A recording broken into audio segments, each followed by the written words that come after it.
All right, we got some breeder bins to check on today. We're just gonna feed them today, and I'm probably gonna reset a few tomorrow, but I just wanna take a look and feed the ones that are not gonna be reset yet. Okay, so we have 6 bins to feed, and this is the first one. So again, if you watch some of my breeder bins, I try not to disturb them as much as possible. I'm just crawling through the newspaper. And I don't feed again unless the worm chow is gone, which is gone. When I feed it on top, it's a pretty generous feeding, and I'm not seeing any, so it's a good time to feed again. So again, don't feed until you see all this is gone. That's all I'm gonna do. I'm not gonna fluff up the bedding, cover back up, and leave them alone.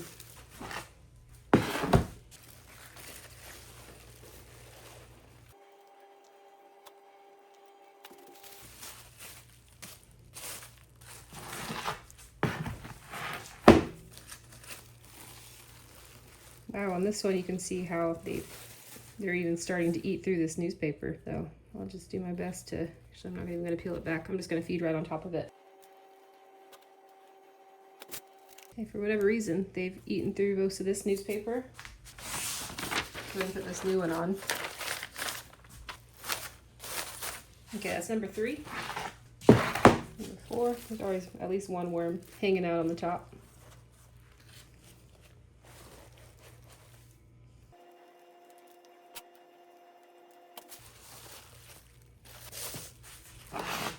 Number 5, again, another worm hanging out on the top.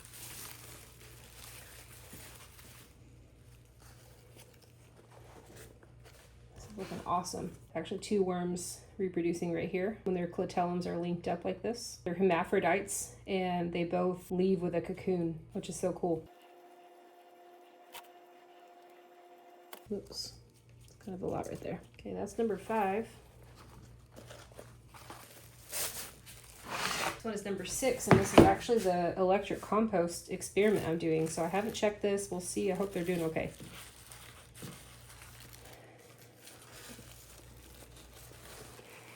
I would say they look like they are happy. This is awesome. There's still a bit of worm chow right there, you can tell, but I'm looking for like dead worms, but they all look happy, and all the worm chow's gone. So I'm not gonna dig too much into it. I'm still, you know, this still has 2 more weeks to go. But so far, so good.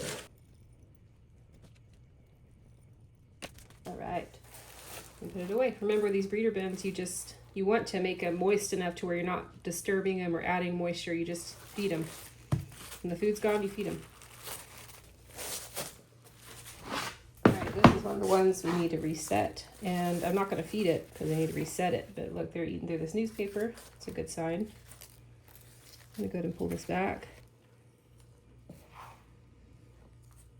And flip this up. All right, so I am seeing lots of cocoons. All these little yellow things are cocoons. That's really exciting. And they turn this amber color. This is actually more on the dry side than I want it to be, but I'm still seeing tons of cocoons. So that just kind of tells me I need to probably be better at adding more moisture in the beginning, just because I'm not wanting to disturb them and add more moisture if I can help it. But still tons of cocoons, and I'm excited about that. So we'll reset this tomorrow and put these breeder worms in a whole new cycle. But I wanted to show some of these. There's 2 worms right there, big and chunky ones. Those are gonna make some big old cocoons. So you see those, they're reproducing linked up at the clitellum, and these are big chunky breeder worms. Like this one, for example, is just big and chunky, and you can see that clitellum right there. So those are the ones that are make really big cocoons that are very easy to see. There's a couple right here. A lot of times they like to cluster up in the corners, and you'll see huge clusters of cocoons, just like a bunch, because they're all like breeding in the same corner and then laying them all in the same spot. So sometimes, yeah, you're just gonna get a lot clustered together, especially the small worms. I've noticed that they lay a bunch of tiny cocoons all in the same spot. They did a really good job. So this actually only has 250 breeder worms in here. I like to run it between 250 and 300. So even with 250, I mean, obviously I haven't counted the cocoons, but even with 250, I'm still seeing quite a few cocoons. I'm still thinking 300 is my favorite, but there's still a bunch in here. And the next one I'm going to show you is at 200. And so, you know, I'm still doing experiments, but I'm finding that between 250 and 300 is my favorite usually. Here's the one with 200. I'm not really expecting much. I mean, they'll still reproduce, but we'll see if it's as much just by looking at it. Yeah, these are a lot more dry than I want it to be, but I mean, here's one, there's another, there's one. So yeah, still seeing cocoons in here, all these little yellow dots.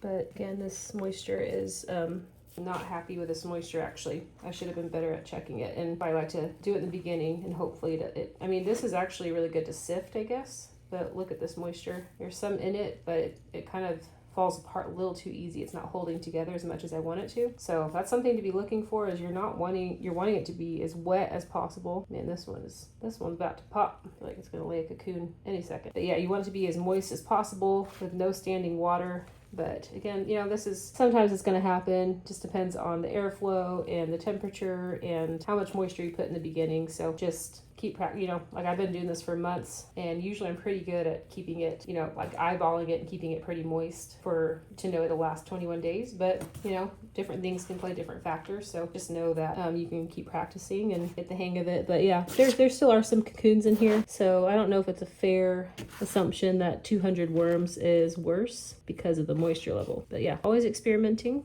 And I just know when, like, I sell this cocoon bedding, I know when there's a cycle like this where I'm not as happy with it, I'm just going to keep this one for myself. I usually can tell when it's a good batch, and that's what I'll either sell or even keep. But for sure, batches like this I'll keep, and it's fine, you know.